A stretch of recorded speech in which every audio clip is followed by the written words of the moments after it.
Assalamualaikum warahmatullahi wabarakatuh.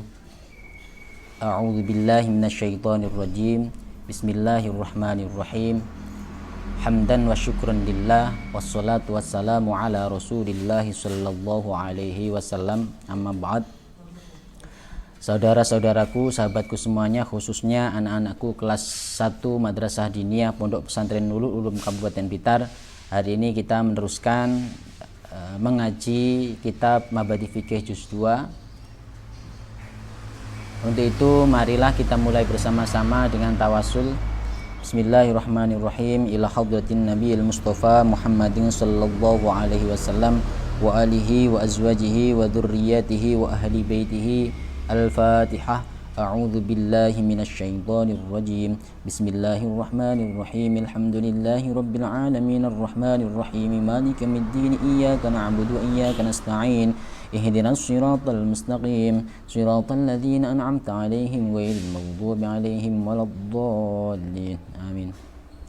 Ila hadrati jami'i ustadzina ila hadrati jami'il muslimin wal muslimat wal mu'minina wal mu'minat li masyariqil ardi ila maghribiha barriha wa bariha nakhussu hadrati jami'i ustadzina ila al muntaha wal hadrati jami'i musannifi kutubina nakhussu ila hadrati musannifi wa mu'allifi hadzal kitab Syekh Umar Abdul Jabbar wal hadrati abina wa ummina wa azwajina wa dhurriyyatina. Al-Fatihah. A'udzu billahi minasyaitonir rajim. Bismillahirrahmanirrahim. Alhamdulillahi rabbil alamin arrahmanir rahim maliki yaumiddin iyyaka na'budu wa iyyaka nasta'in ihdinas siratal mustaqim siratal ladzina an'amta 'alaihim ghairil maghdubi 'alaihim waladdallin. Rabbi ighfirli wa liwalidayya wa lil mu'minina amin ya rabbal alamin. Kemudian mari kita bersama-sama lalaran singkatan makna ya, supaya tetap ingat dan bisa segera hafal dan tidak lupa. Bismillahirrahmanirrahim. Kelawan bismillah lan alhamdulillah ayo podo ngapalno singkatan makna utawi mim iku kho sapa fa'alif apa fa ing mim fa sartane mim ain krono ain ing dalem dha kang nun kang sod bayane ba alif lan rupane ba'dal haliha alif mongko jim kelawan mim to senajan goin kedue kaf maring mim alif selagi mim dolan apane tak mim ora nun fa ojo nun ha sebab sin iku maujud kho mim oleh mim sod kelakuan titik telu piro jimim. Langsung saja kita buka bab berikutnya, yaitu yang meneruskan kemarin bab furudul wudu. Di soal sin kam nawakidul wudu. Bismillahirrahmanirrahim. Qala al-musannifu rahimahullahu ta'ala wa nafa'ana bihi wa bi'ulumihi fid darini amin. Bismillahirrahmanirrahim. Kam iku piro. Sin soal kam iku piro. Nawaqidul wudu'i utawi piro-piro perkara kang batalake wudu utawi piro-piro perkara kang batalake wudu. Jim jawab nawaqidul wudu'i utawi piro-piro perkara kang batalake wudu. Nawakidul wudu'i utawi piro-piro perkara kang batalake wudu iku khamsatun ana 5 iku khamsatun ana 5. Al awwalu utawi kang awal, al awwalu utawi kang awal iku al khariju perkara kang metu, iku al khariju perkara kang metu, perkara kang metu saking pundi, min ahadis sabilaini, min ahadis sabilaini saking salah sijine dalan loro, saking salah sijine dalan loro. Atsani utawi kang kaping pindho utawi kang kaping loro, atsani utawi kang kaping loro iku annaumu turu, iku annaumu turu, turu sing pripun, ghairu mumakkinin sakliyane wong kang netepake, ghairu mumakkinin sakliyane wong kang netepake, netepake napa maq'adahu, maq'adahu ing panggonan lungguhe wong kang wudu, ing panggonan lungguhe wong kang wudu. Lek netepne panggonan lungguhe minal ardi saking bumi, minal ardi saking bumi.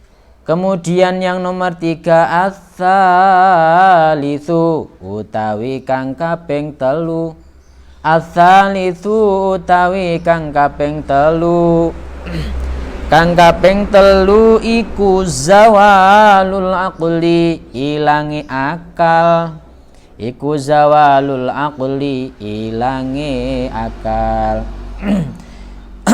Ilangi akal kuwi mau bisukrin sebab mendem, mabuk, bisukrin sebab mendem, au jununin utawa edan, au jununin utawa edan, au igma'in utawa ayanen, au igma'in utawa ayanen. Lek boten ngetos ayanen ditulis itu sandinge epilepsi, au igma'in utawa ayanen, utawa maknamu mbok ganti utawa epilepsi makna gaul niku. Au igma'in utawa ayanen. Ar-rabi'u tawi kang kaping 4, ar-rabi'u tawi kang kaping 4. Yang nomor 4 iku lamsul mar'ati ngepok wong wadon, iku lamsul mar'ati ngepok wong wadon al ajnabiyati kang liya sapa al mar'ah, al ajnabiyati kang liya sapa al mar'ah.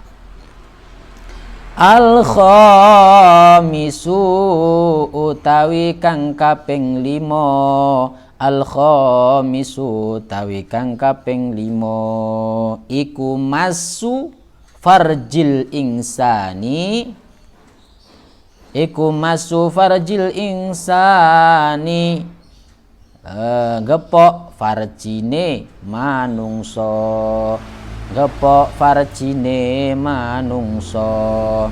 Lek gepok utawa lek demok kuwi mau bibatinil kafi kelawan batine epek-epek, bibatinil kafi kelawan batine epek-epek. Bismillahirrahmanirrahim. Saya jelaskan sebelumnya, kita review atau mengingat-ingat yang kemarin dulu, bahwa fardunya wudhu itu ada 6, yaitu niat, ketika membasuh wajah, kemudian membasuh kedua tangan sampai siku-siku, kemudian mengusap sebagian rambut kepala atau rambut kepala atau kepalanya, kemudian membasuh kedua kaki sampai kedua mata kaki, kemudian yang terakhir tertib atau berurutan. Kemudian sunnah-sunnahnya wudhu sudah saya jelaskan kemarin, ada 13 yang disebutkan di sini. Nah, itu perlu diingat-ingat. Kemudian kita sekarang membahas tentang perkara yang membatalkan wudhu. Jadi ketika wudhu itu sudah sah, maka ada yang membatalkan. Yang membatalkan wudhu itu ada 5. Yang pertama, keluar atau perkara yang keluar dari salah satu dua jalan depan atau belakang. Apa kemarin? Kalau jalan depan itu namanya kubul, kalau jalan belakang namanya dubur. Jadi ketika ada sesuatu yang keluar dari situ, batal. Mbuh ki mau berupa angin, sing metu berupa angin utawa suatu barang itu bisa membatalkan apa? Wudu.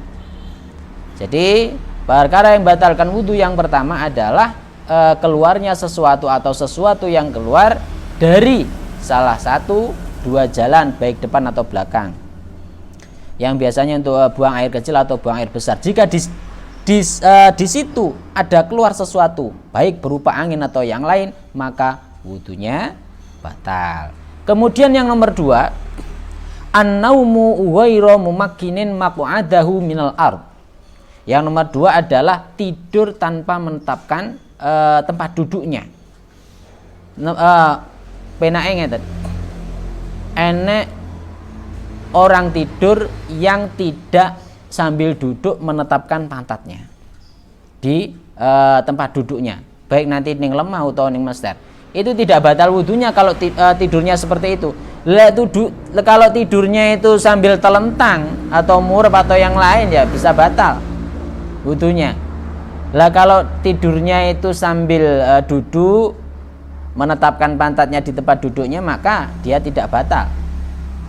Lah terus umpama kan itu batalnya gara-gara kalau orang tidur itu berarti mata itu adalah kuncinya napa niku pantat. Kalau matanya tidur, maka cara bahasa anune silite mengo. Nah, akhirnya kan anginnya keluar. Kalau angin keluar maka batal sholatnya. Sekarang dicoro umpamane napa niku pantatnya itu diisolasi.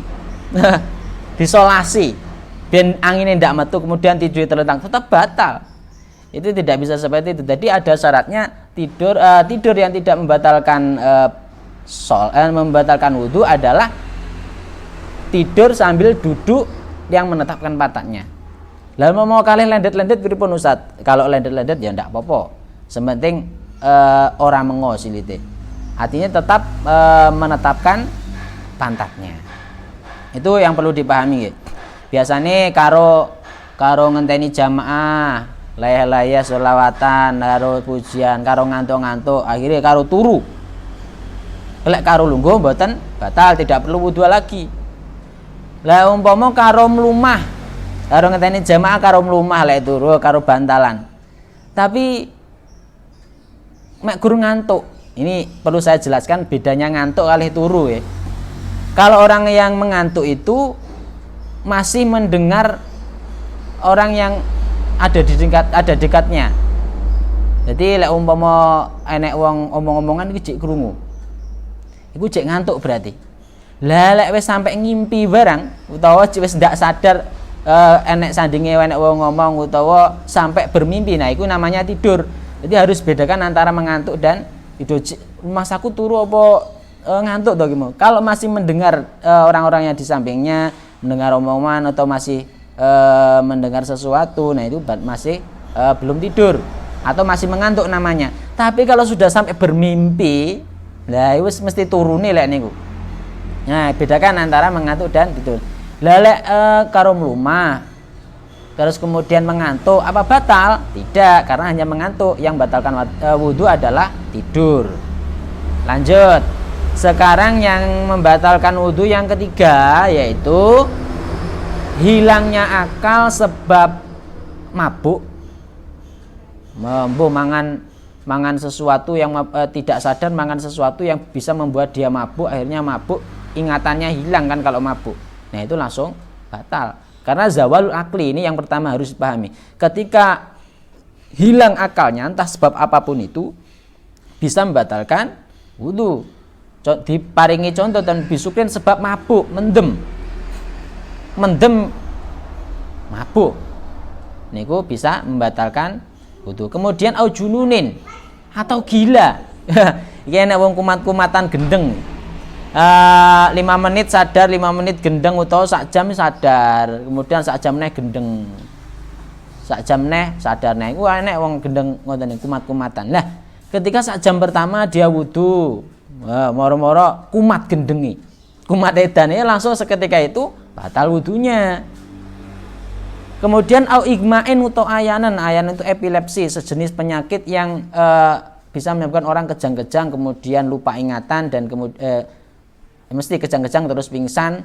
Biasa ada kalanya ada yang sampai mengeluarkan busa di mulutnya, itu jenenge ayanan, epilepsi.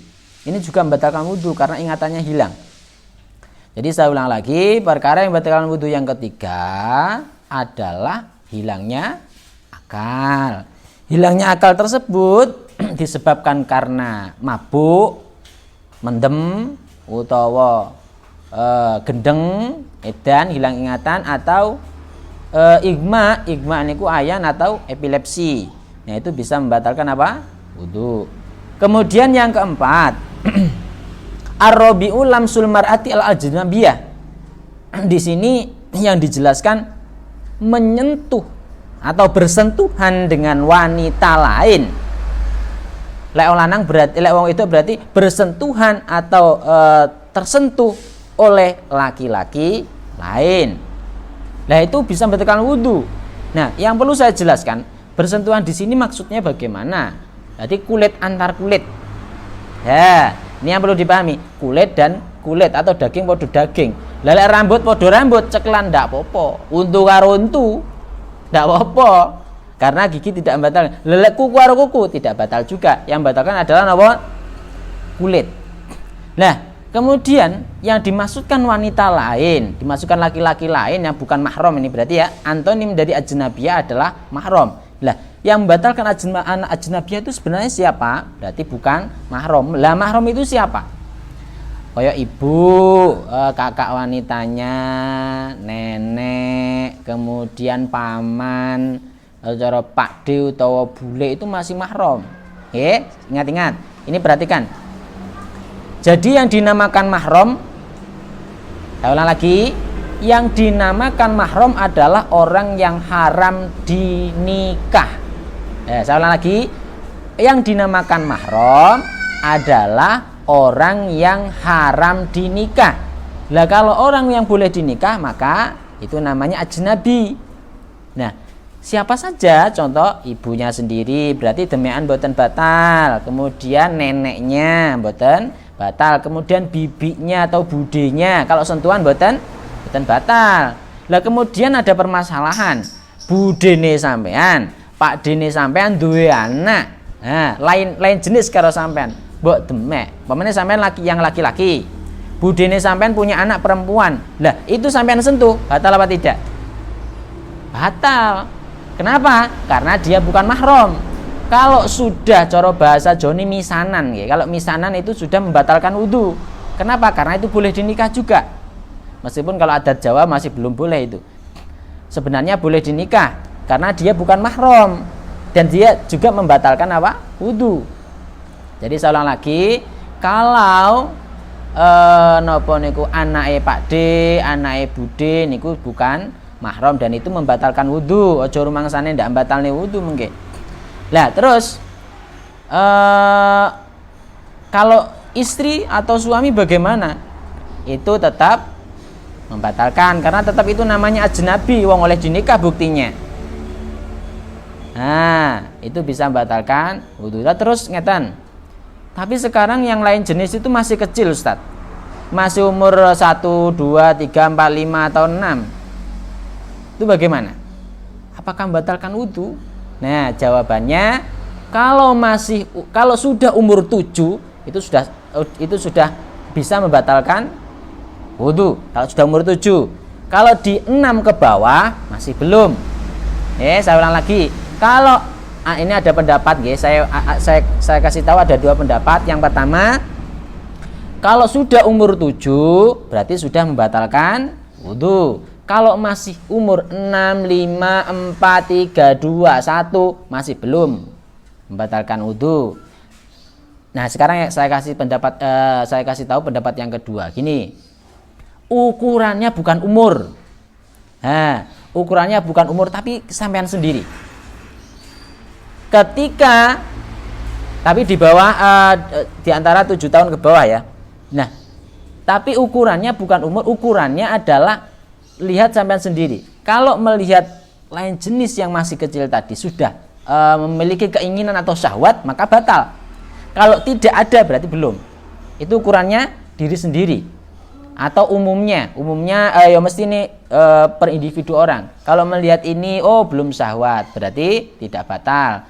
Kemudian ukurannya di umur 7 ke bawah loh ya. Kemudian kalau sudah syahwat berarti batal gitu. Jadi yang perlu diingat, anak kecil itu belum membatalkan wudu, mbok temen ndak apa-apa. Nah, mbok temen ndak apa-apa. Kecuali, nah ini terusane. Kudune mendengar atau membaca terusane. Al-khamisu masufajil insani bi batinil kaffi. Nah ini, yang kelima yang batalkan wudu adalah menyentuh farjinya manusia, menyentuhnya dengan telapak tangan. Menyentuh farji manusia, menyentuh lah ya, menyentuh kudu nempel. Mbok tutupi plastik, cekel ndak apa-apa. Todi napa niku ketutupan sarung demek weke kancane sampean ndak batal niku. Nah, harus bersentuhan itu bisa membatalkan wudu. Nah, yang kedua harus alat kelamin. Alat kelaminnya manusia. Lha alat kelaminnya kucing, wedhus, sapi, mbok demek ndak batal nih wudu. Nyapa? Karena bukan alat kelamin manusia. Oh ya, tadi ada yang lupa ya. Farji niku napa? Alat kelamin. Biar paham dulu. Nah, menyentuhnya itu bisa batal lek nyentuh nggih telapak tangan. Nggih, telapak tangan. Kemudian harus farjinya manusia. Kalau farjinya hewan itu tidak membatalkan wudu, apalagi farjinya patung, tidak batal nih wudu niku. Kemudian menyentuhnya juga dengan telapak tangan, guys. Sudah saya jelaskan tadi, saya ulang lagi. Jadi menyentuh alat kelamin manusia bisa membatalkan wudu, menyentuhnya dengan telapak tangan. Jadi lek menyentuh dengan selain telapak tangan apa batalnya wudu? Boten. Jadi nyentuh lek gatel kukure nggih belakangnya sini. Ngukure pripun saged mboten? Nah, niku tidak membatalkan wudu. Kenapa? Karena napa niku tidak menggunakan telapak tangan. Nah, itu tadi adalah perkara-perkara yang membatalkan wudu yang perlu dipahami. Kenapa? Karena kalau tidak paham perkara yang membatalkan wudu, nanti wis batal panggah ngengkel salat. Akhirnya napa? Mek gur kesel tok ya ora oleh pahala, ora oleh apa-apa. Nyekel Quran ya dosa, ngoten yang seperti saya jelaskan kemarin. Kemudian ada yang perlu diingat ini masalah wudu ya. Ada beberapa permasalahan yang sering terjadi di antara kita. Ada orang sing pas usum madem arepe wudu adem masya Allah. Akhirnya godhog banyu. Ini seharusnya saya sampaikan kemarin, tapi ini lupa kemarin. Harus saya sampaikan. Kenapa? Ketika ada orang wudu kok menggunakan air yang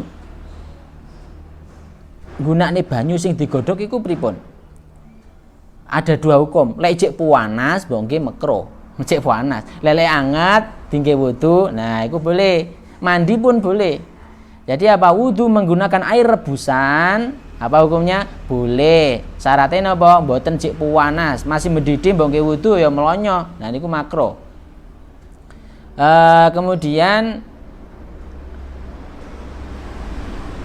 menyentuh kemaluan yang batal wudu itu kemaluan atau alat kelamin batasannya apa? Ini harus saya jelaskan juga. Batasan kalau laki-laki dan perempuan itu batasannya apa? Kalau dubur kan sudah jelas lubangnya itu bisa membatalkan wudu. Lalu kalau depan, alat kelaminnya depan itu, nah itu bagaimana? Batasannya apa? Nah ini perlu saya jelaskan. Kalau laki-laki maka dia boleh jelas nih, batangnya itu yang batalkan. Nah rambut arungi sore niku sing bergelantungan niku mboten membatalkan wudu. Sing batalne wudu niku batangnya itu. Napa bahasane? Ya wis niku lah. Glugune niku sing batalne wudu. Lah ngisore karo napa niku? Bulunya, rambutnya tidak membatalkan wudu. Rambutnya dawa sak meter umpamane. Iku mbok demeki ndak apa-apa, ndak batalkan wudu itu. Kemudian kalau wanita, kalau wanita yang batal wudu adalah pinggirnya bibir vagina itu lagi membatalkan wudu. Kalau rambutnya tidak. Itu yang perlu dipahami. Engko batasannya pundi jek bingung. Lek wong lanang, nah glugune niku wau. Nah, kalau yang lain tidak batal. Nah, kalau laki-laki sudah paham. Yang lain apa itu? Berarti ditemui tidak apa-apa. Tidak batalkan wudu itu. Lanjut. Sekarang sin soal ma makruhatul wudu'i. Sekarang yang dimakruhkan ketika wudu. Ma iku apa makruhatul wudu'i utawi pira-pira perkara kang den makruhake wudu. Utawi pira-pira perkara kang den makruhake wudu. Jim jawab al israfu utawi makruhatul wudu'i diparing rujuk. Al israfu utawi makruhatul wudu'i iku nglewati batas. Utawi makruhatul wudu'i iku nglewati batasnya fil ma'i ing dalem nggunakake banyu, watakalumu lan guneman iku ngomong, watakalumu lan guneman ngomong kuwi mau bi ghairi dzikri kelawan sakliyane zikir, kelawan disingkat damel napa mim to bi ghairi dzikri kelawan sakliyane zikir, wal isti'anatu lan jaluk tulung, wal isti'anah. Ya, isti'anah niku namine artinya jaluk tulung. Ada temannya sampean yang nama isti'anah, namanya minta tolong. Wal isti'anatu lan jaluk tulung ngalaihi ing atase wudu. Jaluk tulung alaihi ing atase wudu bi akhara kelawan wong liya. Nah, sekarang kita jelaskan, mari kita fahami perkara yang dimakruhkan saat wudu. Jadi ada yang disunahkan, ada yang dimakruhkan. Masih ingat kan makruh itu apa? Makruh itu kalau dilakukan tidak mendapat apa-apa, kalau ditinggalkan mendapat pahala. Jadi ditinggalkan ini supaya mendapatkan pahala. Saya ulang lagi, makruh adalah perkara yang apabila ditinggalkan mendapat pahala, lek dilakoni ora oleh apa-apa, ora oleh dosa, ya ora oleh pahala. Nah, ini mari kita tinggalkan. Yang pertama, al israfu fil ma'i. Berlebihan dalam menggunakan air. Wae dibasuh mek gur ping 3 wae dibasuh ngasih ping 10, 20 bahaya ngentek-ngenteki banyu niku. Nah, niku hukumnya apa? Makruh. Dan kemudian watakalumu bi ghairi dzikri. Berbicara selain zikir. Kalau zikir ya tidak masalah. Berbicara selain zikir hukumnya apa? Makruh. Kalau tidak berbicara berarti mendapatkan pahala. Pas wudu omong nah itu bisa membatalkan hukumnya makruh, tidak membatalkan lah ya, hanya makruh saja. Lek mau ditinggalkan mendapat pahala, kalau dikerjakan tidak mendapat apa-apa. Kemudian wal isti'anatu alaihi bi akhar, meminta tolong untuk diwudoni orang lain. Jadi awake sehat, segar bugar, aras-arasan wudu. Wudonono aku. Nah, terus akhirnya diwudoni kancane. Nah, diwudoni kancane hukumnya apa itu? Makruh.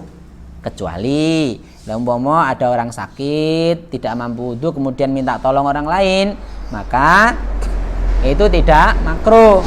Nah, yang perlu dipahami ketika diwudoni kancane siapakah yang harus niat wudu? Nah, ini yang perlu harus dipahami.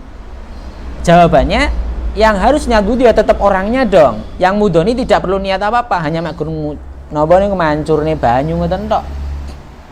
Yang niat ya harus yang wudu tadi, meskipun ada yang bantu, bukan yang bantu malah yang niat. Kemudian yang diharamkan bagi orang yang hadas kecil. Mari kita teruskan bawahnya. Bismillahirrahmanirrahim. Sin soal ma iku apa alladzi utawi perkara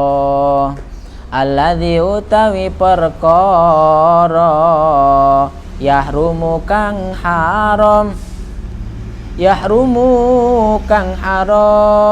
alal muhdits yahrumu kang haram apa alladzi yahrumu kang haram apa alladzi alal muhditsi ing atase wong kang hadas alal muhditsi ing atase wong kang hadas hadatan kelawan hadas asghara kang cilik apa hadas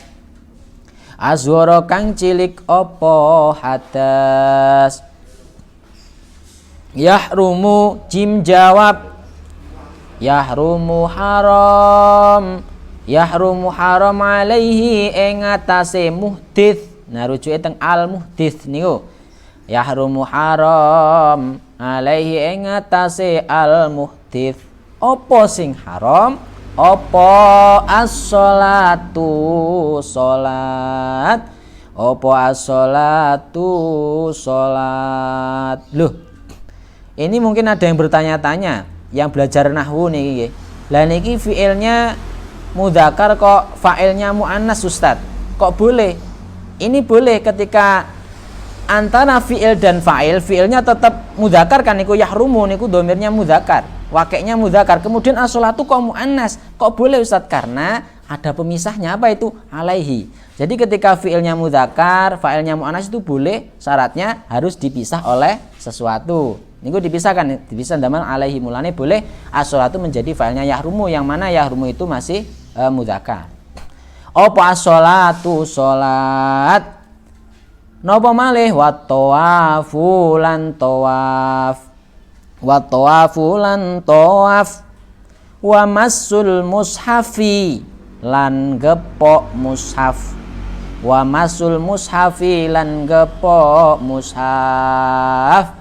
Nah, sekarang kita membahas tentang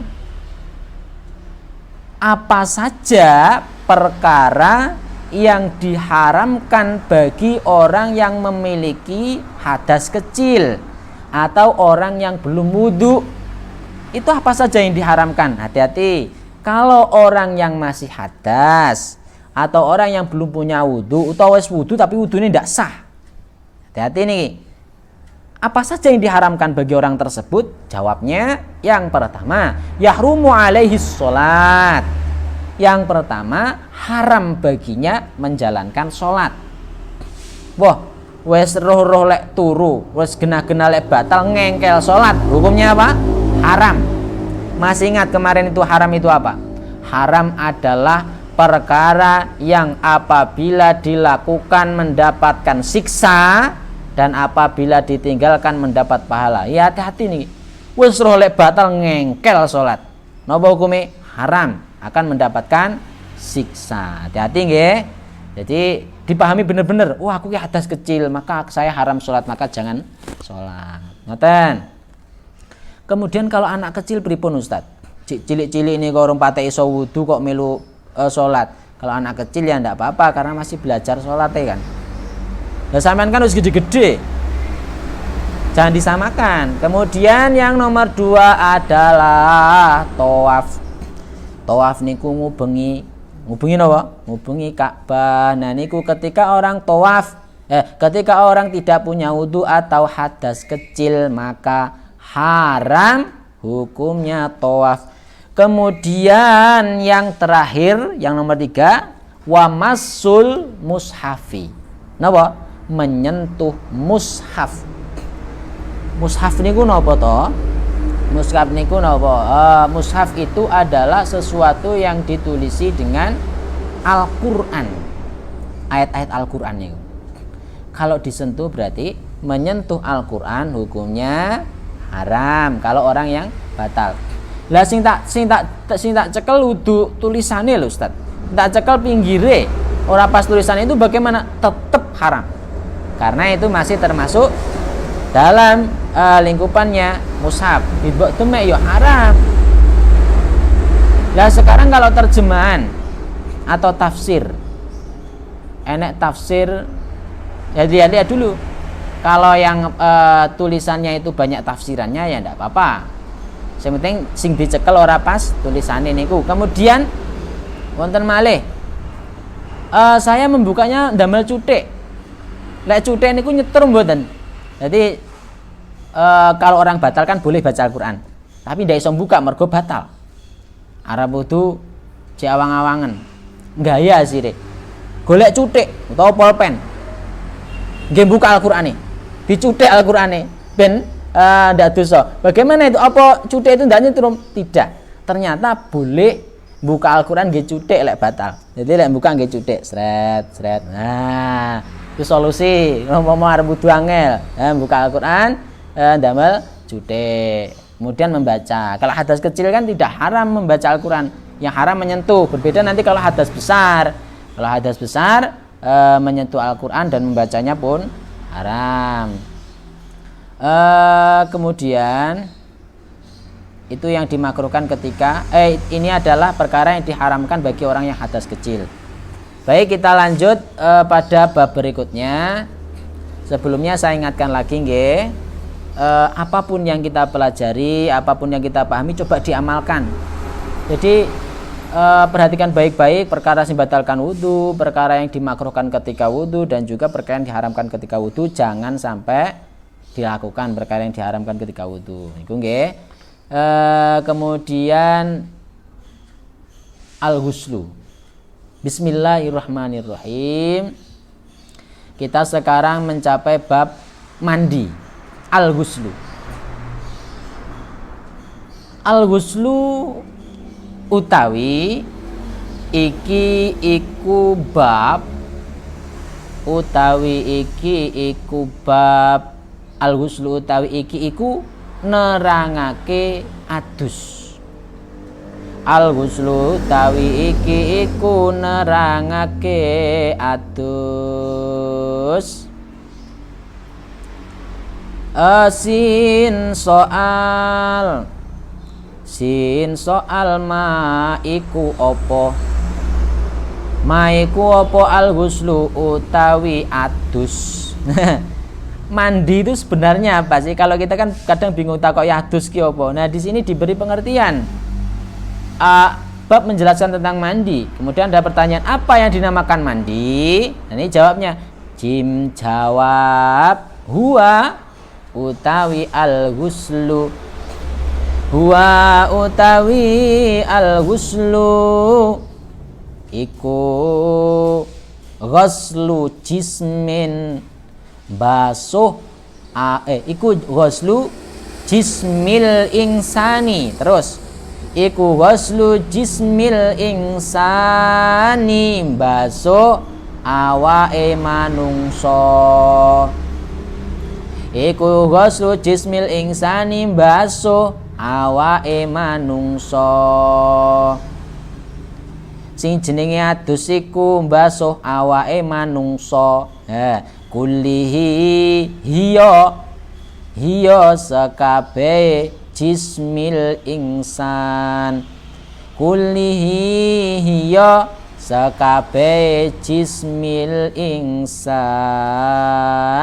lek baso kuwi mau min a'lar ra'si, min a'lar ra'si awet saking dhuwure sirah. Min a'lar ra'si saawet saking dhuwure sirah. Kon dhuwur sirah lek baso sampai mana? Ila muntaha qadamihi, ila muntaha qadamihi, tumeka maring katoke. Untuk katoke ya, katoke delamaane ingsan. Ila muntaha qadamihi, tumeka maring katoke. Katok niku untuk katok niku senen, katoke niku habis. Ila muntaha qadamihi, tumeka maring katoke delamaane ingsan. Maksud delamaan gak ada katok. Niki senes katok nih kok, tapi napa? Habis atau tutup. Nah, saya jelaskan apa yang dinamakan mandi. Mandi adalah membasuh jisim atau badannya manusia semuanya, baik dari atas kepala, dari ujung kepala sampai ujung kaki. Jadi kabeh dibasuh tanpa terkecuali. Mbuh wimo sing mentolos, mbuh wimo sing mendelep, iku wajib dibasuh semuanya. Itu namanya mandi. Anak-anakku semuanya, para pendengar dan sahabat semuanya, jadi yang dinamakan mandi adalah membasuh semuanya, membasuh seluruh tubuh manusia. Kalau di sini ya, berarti kalau hewan bagaimana? Berarti bukan al-ghuslu namanya. Di sini kalau menjelaskan Syekh Umar Abdul Jabbar, bahasanya apa? Ghuslu jismil insan, basuh jisimi manungso.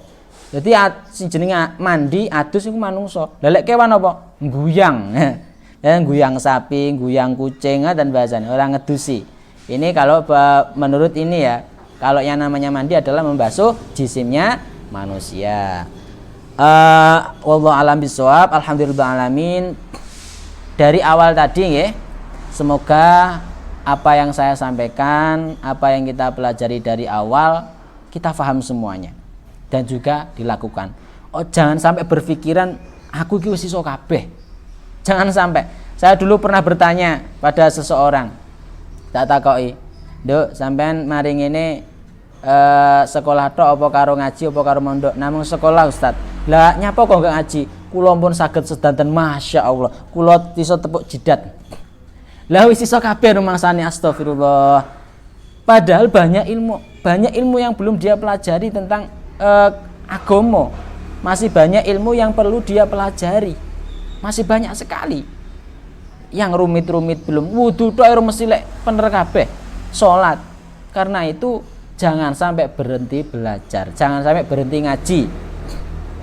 Belajar ngaji sampai mati. Ngoten. Mbok wis tuwek pangga ngaji, pangga belajar, tetap belajar. Tapi belajar itu bukan hanya di pondok juga sih sebenarnya. Di tempat lain juga bisa. Tapi yang perlu saya jelaskan, mencari ilmu jangan sampai waleh, tapi tetap semangat. Okay? Dari saya, dari awal hingga akhir, apabila ada kesalahan, saya mohon maaf yang sebesar-besarnya. Semoga apa yang saya sampaikan kita semua bisa paham dan bisa membawa barokah manfaat fitini wa dunya hatal akhirah. Wallahu a'lam bishawab. Mari kita doa bersama-sama. Maulaya sholli wa sallim da'i man abada ala habibika khairil khalqi kullihimi huwal habibul ladzi turja syafa'atuhu likulli haulim minal ahwali muqtahamin. Ya Rabbi bil Mustafa balligh maqasidana wa ghfir lana ma madha ya wasi'al karami. Bismillahirrahmanirrahim. Al-'asri innal insana lafi khusrin illa alladziina aamanu wa 'amilus shalihati wa tawassaw bil haqqi wa tawassaw bis sabr. Bismillahirrahmanirrahim. والعصر إن الإنسان لفي خسر إلا الذين آمنوا وعملوا الصالحات وتواصوا بالحق وتواصوا بالصبر. بسم الله الرحمن الرحيم. والعصر إن الإنسان لفي خسر إلا الذين آمنوا وعملوا الصالحات وتواصوا بالحق وتواصوا بالصبر. الحمد لله رب العالمين. أخيرا والله الموفق إلى أقوام الطريق. والسلام عليكم ورحمة الله وبركاته.